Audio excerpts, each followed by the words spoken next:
the UK. The UK? So what's going on here? So all year long, we've been tracking these dynamic events that have really put a hurt on affordability for housing here in the United States. We know about the war in the Ukraine, supply chain issues, COVID, stimulus, the late Federal Reserve, inflation at a 40-year high. Okay, we got it.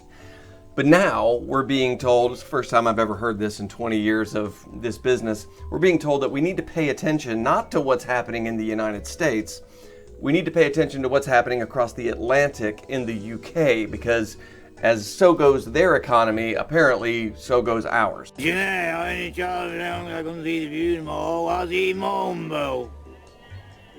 Right. So that's new news, but let's dig into that. So what's going on in the UK? Well, let's take a look.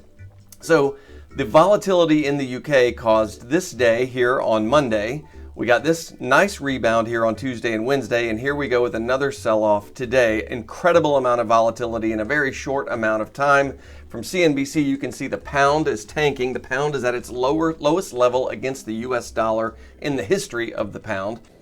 What did he say? He said, "Here's his head, huh? He only chopped him down because he couldn't see the view no more. What's he on about?" We see that the UK has decided to adopt some massive tax cuts and stimulus, even in the wake of the relatively high inflation that they're experiencing. In fact, their fiscal package includes £45 billion in tax cuts and another $60 billion in energy support. Well, all of that extra liquidity flooding into their markets at a time when inflation is already very high doesn't do much economically to stabilize things. And the Bank of England has now had to step in and start a bond buying program to bring some level of stability to the pound. All of that turmoil, we're being told, is responsible for the turmoil in our own markets. Let's take a look at a few more headlines here. So we've got market volatility soars in the UK with more negative news. We've got the pound plunging against the US dollar. Record sell-off in the UK due to the stimulus plan. We've got the Bank of England intervening in the market to halt the economic crisis. And then I love this one.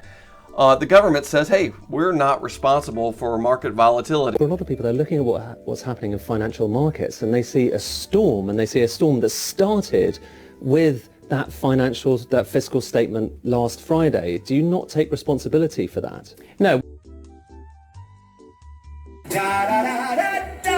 We go into tomorrow watching a very important number, and this is personal consumption expenditures, PCE. This is the Fed's favorite measure of inflation, and it is forecast, the core CPE, which strips out food and energy, forecast to actually go up from last month. That's the wrong direction. We don't need to be going up. We need to be going down. So hopefully, tomorrow, we will get a PCE number that comes in well below expectations.